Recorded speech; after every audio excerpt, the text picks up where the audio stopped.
नमस्कार दोस्तों, मैं हेमेंद्र कुमार आप सभी का स्वागत करता हूं आपके अपने YouTube चैनल अल्टीमेट लक्ष्य पे। दोस्तों, जैसा कि आप जान रहे हैं कि मैं हिस्ट्री का क्लास लेकर आ रहा हूं, तो आज मेरा हिस्ट्री का एंशिएंट हिस्ट्री का 5वां क्लास है, जिसमें आज हम लोग पढ़ेंगे कुछ धर्म के बारे में। जैसे कि पिछले क्लास में हम लोगों ने पढ़ा था बौद्ध धर्म और जैन धर्म, और उसके पहले महाजनपद, और उसके पहले जो हम लोग एंशिएंट से आसार आ रहे थे पूरा पाषाण से, फिर सिंधु घाटी सभ्यता, फिर उसके बाद वैदिक सिविलाइजेशन, फिर महाजनपद, फिर बौद्ध धर्म, फिर जैन धर्म। तो आज हम लोग जो है टोटल 4 धर्म के और 4 धर्म के बारे में पढ़ेंगे, जो कौन से हैं। शैव धर्म में, वैष्णव धर्म में, इस्लाम धर्म में, पारसी धर्म में। ठीक है, तो वीडियो शुरू करने से पहले मैं आप लोगों को ये बताना चाहूँगा कि यदि अभी तक आपने हमारा चैनल सब्सक्राइब नहीं किया है तो ज़रूर सब्सक्राइब कर लें, और वीडियो को अंत तक देखें, और लाइक और शेयर ज़रूर करें। और इसमें यदि आपको कुछ भी सुझाव देने का ज़रूरत हो तो ज़रूर दें। ठीक है, तो आज शुरू करते हैं आज का 5वां पार्ट, जो कि क्या है, एंशिएंट हिस्ट्री का 5वां पार्ट। लेकिन शुरू करने से पहले मैं आपको बता दूं कि मैं हमेशा, जैसे कि हर बार की तरह इस बार भी आपको पहले कुछ वन लाइनर क्वेश्चन जो पिछले क्लास के हैं उसको मैं रिवीजन करवाऊंगा। तो आज ये 5वां पार्ट है हमारा। उसके बाद फिर कल हम लोग आ जाएंगे मौर्य साम्राज्य में। ठीक है, तो शुरू करते हैं। क्वेश्चन क्या है, बुद्ध चरित्र की रचना किसने की है? तो किसने की है? अश्वघोष ने। फिर क्या क्वेश्चन है, महाविभास शास्त्र के रचयिता कौन है? तो वसुमित्र। कौन सी बुद्ध रचना गीता के समान पवित्र मानी जाती है? तो क्या है? अभिधम्म पिटक। गौतम बुद्ध ने अपने उपदेश किस भाषा में दिए हैं? तो पाली भाषा में। जातक कथाएं किस धर्म से संबंधित है? तो बौद्ध धर्म से। जैन धर्म के अनुसार कुल कितने तीर्थंकर हुए? तो कल मैंने पिछले क्लास में बताया था कितने हैं, 24 हैं। सबसे पहले है ऋषभदेव, 23वें है पार्श्वनाथ, और 24वें है महावीर जैन। आगे बढ़ते हैं। प्राचीन भारत में निंग के नाम से किसे जाना जाता है? तो स्वर्ण आभूषणों को प्राचीन भारत में निंग के नाम से जाना जाता है।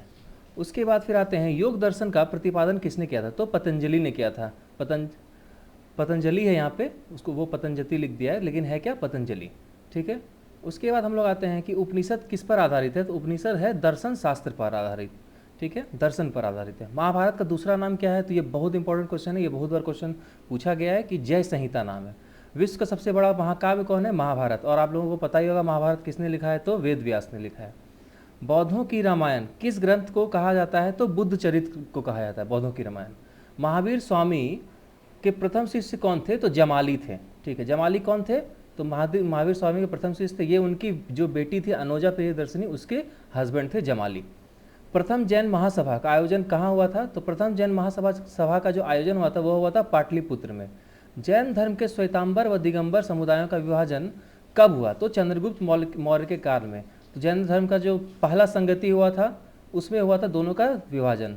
तो जो श्वेतांबर धर्म के थे उनका ये जो स्थापना किए थे वो थे स्थूलभद्र, और जो दिगंबर जन के स्थापना किए थे उनका नाम था भद्रबाहु। तो ये जो इंपॉर्टेंट है, ये क्वेश्चन बार बार पूछा जाता है, तो आप इसको नोट कर लेंगे। महावीर ने जैन संघ की संस्थापना कहाँ की थी? तो पावा में की थी। ठीक है, अब आगे बढ़ते हैं। आगे बढ़ेंगे तो बौद्ध संघ में भिक्षुनी के रूप में स्त्रियों के प्रवेश को अनुमति बुद्ध द्वारा दी गई थी। कहाँ दी गई थी? तो वैशाली में दी गई थी। बुद्ध का किसके शासकों पर अंकन हुआ था? तो कनिष्क के बुद्ध का किसके सिक्कों पर अंकन हुआ था? तो कनिष्क के सिक्कों पर हुआ था। उसके आते हैं, ऋग्वेद में अफगानिस्तान के साथ आर्यों के संबंध का सूचना कौन सी नदी देती है? तो कुभा या क्रमु नदी देती है। इतिहास के ज्ञात सूत्रों के अनुसार श्रावस्ती नगर की आकृति थी, तो किस तरह थी? अर्धचंद्राकार थी। श्रावस्ती नदी के बारे में मैंने पिछले क्लास में बताया था कि यही वह स्थान है जहाँ पे सबसे ज़्यादा बौद्ध धर्म द्वारा, भगवान बुद्ध द्वारा क्या दिया गया था? उपदेश दिया गया था। ठीक है, फिर क्या है, सौत्रांतिक किस धर्म का संप्रदाय है? तो बौद्ध धर्म का। प्रथम गुप्त शासक जिसने परम भागवत की उपाधि धारण की थी तो चंद्रगुप्त द्वितीय। उसके बाद आते हैं, महान जैन विद्वान हेमचंद किसकी सभा में थे? तो जयसिंह सिद्धराज के द्वारा। उसके बाद आगे बढ़ते हैं, जैन धर्म और बौद्ध धर्म दोनों के उपदेश किसके शासनकाल में दिए गए थे? तो महाराज बिंबिसार के शासनकाल में। बौद्ध धर्म ग्रहण करने वाली पहली महिला कौन थी? तो महाप्रजापति गौतमी थी। और ये कौन थी? ये थी जिन्होंने कि भगवान बुद्ध को पाला था बचपन से, क्योंकि इनके तो माता का देहांत तो 7वें या 8वें दिन हो गया था इनके जन्म के बाद। इनकी माता का नाम था महामाया, तो इन्होंने ही इनको पाल पोस के बड़ा किया था। फिर आते हैं, भगवान गौतम बुद्ध का प्रथम धर्मोपदेश क्या कहलाता है? तो धर्मचक्र परिवर्तन कहलाता है। फिर क्या है, बौद्ध के ग्रह त्याग का प्रतीक क्या है? तो अश्व है। ठीक है, उसके बाद आते हैं, गौतम बुद्ध द्वारा भिक्षुनी संघ की स्थापना कहाँ की गई थी? तो कपिलवस्तु में की गई थी। आगे बढ़ते हैं, गौतम बुद्ध का जन्म कहाँ हुआ था? तो 563 ईसा पूर्व। कहाँ? लुम्बिनी वन, नेपाल में। उसके बाद गौतम बुद्ध को ज्ञान की प्राप्ति कहाँ हुई थी? तो गया बिहार में हुई थी। कहाँ पे हुई थी? बोधि वृक्ष के नीचे हुई थी। बोधि वृक्ष कौन सा वृक्ष था? तो पीपल का वृक्ष था। गौतम बुद्ध की मृत्यु कहाँ हुई थी? तो 883 ईसा पूर्व कुशीनगर उत्तर प्रदेश में। गौतम बुद्ध ने अपना पहला धर्मोपदेश कहाँ दिया था? तो सारनाथ उत्तर प्रदेश में। बुद्ध का शाब्दिक अर्थ क्या है? तो प्रकाशवान। जैन धर्म के प्रथम या प्रवर्तक या प्रथम तीर्थंकर कौन थे? ऋषभदेव या आदिनाथ, दोनों बोला जाता है इनको। जैन धर्म के 24वें एवं अंतिम तीर्थंकर कौन थे? तो महावीर स्वामी। महावीर स्वामी का जन्म कहाँ हुआ था? 599 ईसा पूर्व कुंडल ग्राम में। महावीर स्वामी की मृत्यु कब हुई थी? तो 527 ईसा पूर्व पटना में पावापुरी में। ठीक है, उसके बाद आते हैं जैन धर्म के 2 संप्रदाय कौन कौन से थे? तो श्वेतांबर और दिगंबर थे। परसों हम लोग बताए थे पिछले क्लास में। फिर क्या है? बौद्ध ग्रंथ त्रिपिटक की रचना किस भाषा में की गई? तो पाली भाषा में। सांची किसके लिए विख्यात है? तो सबसे बड़े बौद्ध स्तूप के लिए। महावीर का जन्म किस क्षत्रिय गोत्र में होता? तो जानत्रिक। सबसे प्राचीन विश्वविद्यालय क्या है? तो नालंदा विश्वविद्यालय। ठीक है, ये तो हो गया हमारा पिछले क्लास का रिवीजन। अब हम लोग बढ़ते हैं आज के टॉपिक में। तो पहला है हमारा शैव धर्म। शैव धर्म क्या है? भगवान शिव तथा उसके अवतारों को मानने वाले को शैव धर्म कहते हैं। शैव धर्म में शाक्त, नाथ, दशनामी, नाग आदि उप संप्रदाय हैं। महाभारत में महेश्वरों शैव के 4 संप्रदाय कहलाते हैं। कौन कौन से कहलाते हैं? तो शैव, पशुपात, काल दमन या और कापालिक। उसके बाद क्या आता है? शैव धर्म का मूल रूप ऋग्वेद में रुद्र की आराधना में। और रुद्र हम लोग किसको बोलते हैं? तो भगवान भोलेनाथ को बोलते हैं। ठीक है, 12 रुद्रों में प्रमुख रुद्र आगे चलकर ही शिव, शंकर, भोलेनाथ और महादेव कहलाए। शैव ग्रंथ इस प्रकार हैं: श्वेतश्वत्रा उपनिषद, शिव पुराण, अगम ग्रंथ, तिरुमुराई। शैव तीर्थ इस प्रकार है: बनारस, केदारनाथ, सोमनाथ, रामेश्वरम, चिदम्बरम, अमरनाथ, कैलाश, मानसरोवर। ये सारे क्या हैं? शैव के जो शैव धर्म है उनके तीर्थ स्थान है। ठीक है, तो इसको हम थोड़ा सा इंग्लिश में एक बार कर देते हैं कि शैविज्म, जो कि जिसको हम लोग हिंदी में शैव धर्म कहते हैं। Shaivism is the one of the major tradition which Hinduism that reveres Shiva as the supreme being. तो क्या है कि शिवा भगवान शिव को ये लोग सुप्रीम की तरह मानते थे, शैव धर्म। ठीक है, the followers of Shaivism are called the Saivites और Saivites. It is one of the largest sects that believe Shiva worshipped as a creator and destroyer of the world. ठीक है, तो ये था शैव धर्म। अब हम लोग आगे बढ़ते हैं, इस शैव धर्म के बारे में कुछ और जानकारी लेंगे। तो क्या है कुछ और जानकारी? कि भगवान शिव की पूजा करने वालों को शैव और शिव से संबंधित धर्म को शैव धर्म कहते थे। शिवलिंग उपासना का प्रारंभिक पुरातात्विक साक्ष्य हड़प्पा संस्कृति के अवशेषों से मिलता है। तो ये क्वेश्चन कभी कभी पूछा जाता है कि शिवलिंग का जो है वो जो पुरातात्विक साक्ष्य हड़प्पा संस्कृति में मिलता है या नहीं मिलता है? तो उसका आंसर होगा हाँ, मिलता है। ठीक है, फिर आते हैं ऋग्वेद में शिव के लिए रुद्र नामक देवता का उल्लेख है, जो रुद्र भगवान भोलेनाथ को बोलते हैं। अथर्ववेद में शिव को भव, सर्व, पशुपति और भूपति कहा जाता है। लिंग पूजा का पहला स्पष्ट वर्णन मत्स्य पुराण में है। महाभारत के अनुसार अनुशासन पर्व से भी लिंग की पूजा का वर्णन मिलता है। वामन पुराण में शैव संप्रदाय की संख्या 4 बताई गई है: पशुपत, काल्पनिक, कालमुख, लिंगायत। काल्पनिक संप्रदाय के इष्ट देव थे भैरव। इस संप्रदाय का प्रमुख केंद्र शैल नामक स्थान था। थोड़ा सा इसको अब इंग्लिश में हम लोग पढ़ लेते हैं। The one who worship Lord Shiva is known as the Shiv and their dharma is known as the Shaivism. In Harappa civilisation there is also found some worship of Shivalinga. ठीक है, उसके बाद the origin of Shaivism may be traced in the conception of Rudra in the Rigveda. ठीक है, in Atharvaveda Shiva is also called Bhava, Sarva, Pashupati and Bhupati. Linga worshipped is clearly mention in Matsya Purana. The Mahabharata discipline Parva linga worship is mention in the Mahabharata. ठीक है, next in Vamana Purana there are 4 Shaiva community mention: Pashupata, Kalpika, Kalamukha and Lingayat. तो हम लोग अब आगे बढ़ते हैं। अब नेक्स्ट है हमारा कौन सा धर्म है? तो वैष्णव धर्म या वैष्णव संप्रदाय। वैष्णव धर्म क्या है? भगवान विष्णु और उनके स्वरूपों को आराध्य मानने वाला संप्रदाय या आराध्य मानने वाला क्या है? धर्म है। मतलब इसमें भगवान कृष्ण, भगवान विष्णु, इन सब की पूजा की जाती है। ठीक है, इसके अंतर्गत मूल रूप से 4 संप्रदाय आते हैं। मान्यता के अनुसार पौराणिक काल में विभिन्न देवी देवताओं द्वारा वैष्णव महामंत्र दीक्षा परंपरा से इन संप्रदायों का परिवर्तन हुआ था। वर्तमान में ये सभी संप्रदाय अपने प्रमुख आचार्यों के नाम से जाने जाते हैं। ये सभी प्रमुख आचार्य दक्षिण भारत में जन्म ग्रहण किए थे। तो प्रमुख संप्रदाय क्या है? श्री संप्रदाय, या हम लोग इसको वैष्णव संप्रदाय बोलते हैं। इसके आचार्य हैं रामानुज, और वर्तमान में इनका नाम है रामानुज संप्रदाय। ब्रह्म संप्रदाय, माधवाचार्य, माधव संप्रदाय, ठीक है, इनके आचार्य हैं। फिर उसके बाद क्या आते हैं? रुद्र संप्रदाय।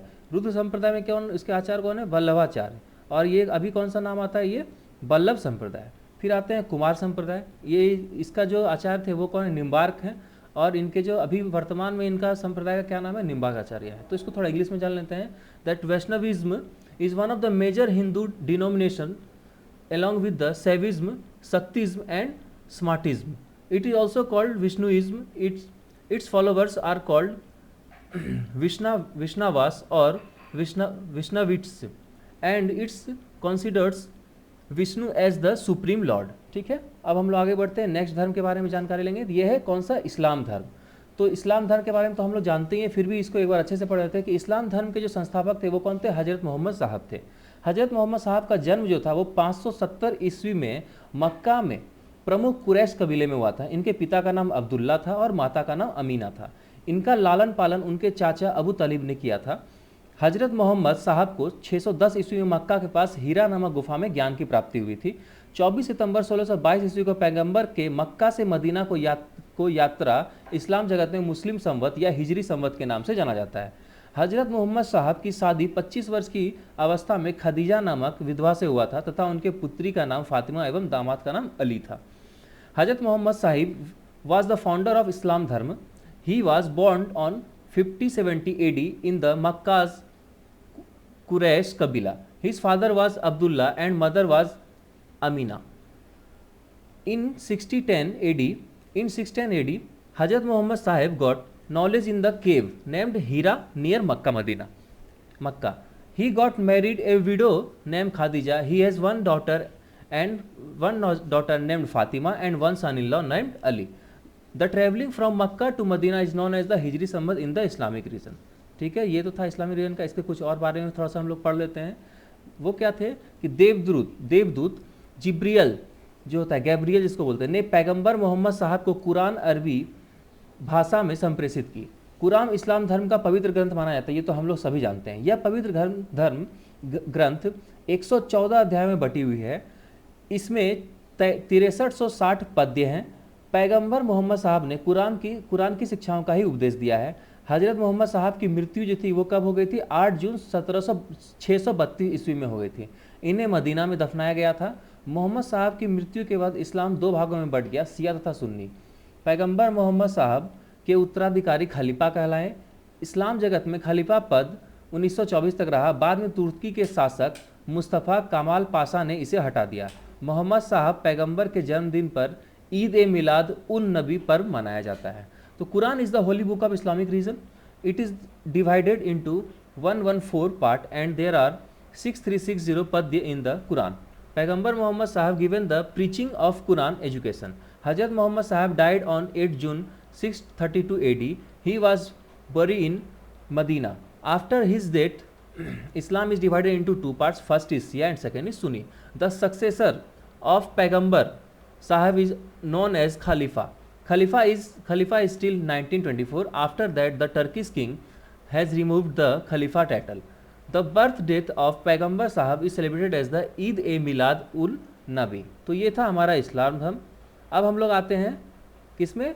तो ईसाई धर्म में। तो ईसाई धर्म या मसीही या क्रिश्चियन धर्म प्राचीन यहूदी परंपरा से निकला हुआ एक स्वरीय धर्म है। इसकी शुरुआत प्रथम सदी में फिलिस्तीन में हुई थी।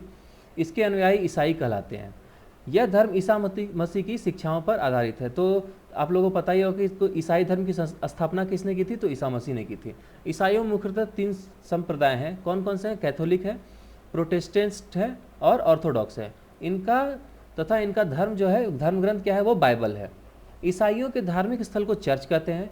विश्व में सर्वाधिक लोग ईसाई धर्म को मानते हैं। तो इससे हम लोग को यह पता चला कि जो पूरे विश्व में सबसे ज़्यादा धर्म कौन से हैं? तो ईसाई धर्म है। संप्रदाय, ईसाइयों के मुख्य संप्रदाय हैं कैथोलिक संप्रदाय में पॉप को सर्वोच्च धर्मगुरु मानते हैं। तो पॉप जॉन अभी द्वितीय पॉप जॉन अभी द्वितीय चल रहे हैं, जो कि कहाँ रहते हैं, तो वेटिकन सिटी में जो चर्च है उसमें रहते हैं। उसके बाद आता है नेक्स्ट ऑर्थोडॉक्स। ऑर्थोडॉक्स रोम को के पोप को नहीं मानते हैं, वह अपने अपने राष्ट्रीय धर्म संघ के पैट्रियार्क को मानते हैं और परंपरावादी होते हैं। ठीक है, ये तो था ईसाई धर्म। इसको थोड़ा सा हम लोग इसमें जान लेते हैं। तो क्या बोलते हैं इसको, क्रिश्चियनिटी बोलते हैं। Christianity is the number one world religion by number of adherents. Member of the religions are called Christians. Christians generally believes Jesus to be son of God. जो ये लोग ये क्या है, जीसस क्राइस्ट को son of God मानते थे। The second person of the Trinity. It is a monotheistic religion. ठीक है, meaning it has only one God. ठीक है, it is the largest religion in the world and it is based on the life of teachings of Jesus to Nazareth. Okay? तो हम लोग next आते हैं कौन सा, पारसी धर्म। तो क्या था, पहले थोड़ा ईसा मसीह का और कुछ बचा हुआ है पार्ट, वो भी पढ़ लेते हैं। ईसा मसीह के माता का नाम क्या था, मेरी था, और पिता का नाम जोसेफ था। ईसा मसीह के दो शिष्य थे, एंड्रयूस तथा पीटर। ईसा मसीह को 33वीं ईस्वी में रोमन गवर्नर पोंटियस ने कहाँ, सूली पर चढ़ा दिया था। ठीक है, उसके बाद ईसाई धर्म के सबसे पवित्र ग्रंथ चिन्ह क्या है, तो क्रॉस है। तो इसको थोड़ा इंग्लिश में देख लेते हैं क्या। तो mother name of the Isa Masih is Mary and father's name is Joseph. There are two students of Isa Masih. First is Andrews and second is Peter. Isa Masih was hanged in 33 century by Roman governor Pontius. Cross is the holy sign of Christian. तो last है हम लोग का पारसी धर्म आज का। तो पारसी धर्म क्या है, फारस का राजधर्म हुआ करता था। यह जंद अवेस्ता नाम के ग्रंथ पर आधारित है। तो पारसी धर्म का जो मेन ग्रंथ होता है वो कौन सा है, जंद अवेस्ता है। इसके संस्थापक है महात्मा जरथुस्ट। ठीक है, इसलिए इसे जरथुस्ट्री धर्म भी कहते हैं। ऐतिहासिक रूप से पारसी धर्म की शुरुआत 6वीं शताब्दी ईस्वी में हुई थी। पारसी एक ईश्वर को मानते हैं, जिसमें अहुरा मजदा कहते हैं। उनका वर्णक वैदिक देवता वरुण से काफ़ी मेल खाता है। अग्नि को ईश्वर पुत्र समान और अत्यंत पवित्र माना जाता है। उसी के माध्यम से अहुरा मजदा की पूजा होती है। पारसी मंदिरों को आतिश बेरहाम कहा जाता है। तो पारसी को हम लोग क्या बोलते हैं, जोरा एस्ट्रियनिज्म बोलते हैं। Zoroastrianism or Mazdayasna is one of the world's oldest community practice religion. It is multi tendency faith centred on a dualistic cosmology of good and evil. ठीक है, तो ये था हमारा आज का पार्ट। कल हम लोग आएंगे मौर्य शासक के मौर्य वंश से स्टार्ट करेंगे, जो कि हमारा एंशिएंट हिस्ट्री का ही पार्ट है। ठीक है दोस्तों, तो आज के लिए इतना ही। आप लोगों को यदि वीडियो अच्छा लगा है तो कमेंट में ज़रूर बताएं, और जो भी सजेशन हो उसको ज़रूर दें कि कहाँ पे हम लोग क्या इम्प्रूवमेंट कर सकते हैं। ये इससे हमको आपके लिए कुछ अच्छे मदद पहुँचाने में कुछ अच्छा होगा हमारे लिए। और आप लोग अभी पेंडेमिक सिचुएशन में घर में रहें, अच्छे से रहें, ठीक है, खुश रहें और ज़्यादा बाहर ना निकलें, लॉकडाउन का पालन करें। धन्यवाद, जय हिंद।